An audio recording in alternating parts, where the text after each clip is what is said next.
امریکی صدر Donald Trump نے ایک بار پھر ایرانی بندرگاہوں پر بحری ناکہ بندی نافذ کرنے کا اعلان کر دیا۔ ٹروتھ سوشل پر اپنی پوسٹ میں امریکی صدر نے لکھا، اپنا ہرمز کھلی ہے اور ایران کی موجودگی یا عدم موجودگی میں بھی کھلی رہے گی۔ ہم ایران کے خلاف ناکہ بندی دوبارہ بحال کر رہے ہیں۔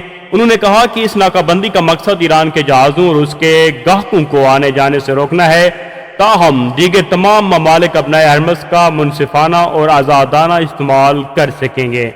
امریکی صدر نے دعویٰ کیا کہ آج کے بعد امریکہ کو اپنا ہرمز کا محافظ کے نام سے جانا جائے گا۔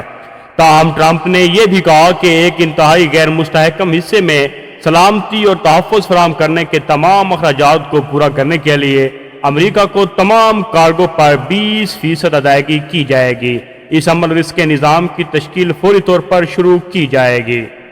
امریکی سینٹرل کمانڈ سینٹ کام نے ایک تازہ بیان میں کہا ہے کہ امریکی افواج نے گزشتہ رات ایران میں ایک آبدوز اور بحری جہازوں کی مرمت کے منصب کو نشانہ بنایا ہے۔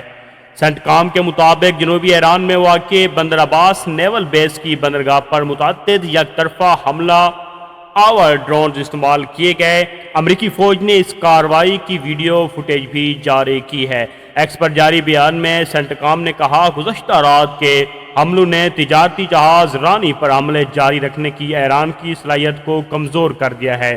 امریکہ اس سے قبل کہہ چکا ہے کہ اس کی فوجی کارروائیاں اپنے ہرمز میں تجارتی جہازوں پر ایرانی حملوں کے جواب میں کی جا رہی ہیں۔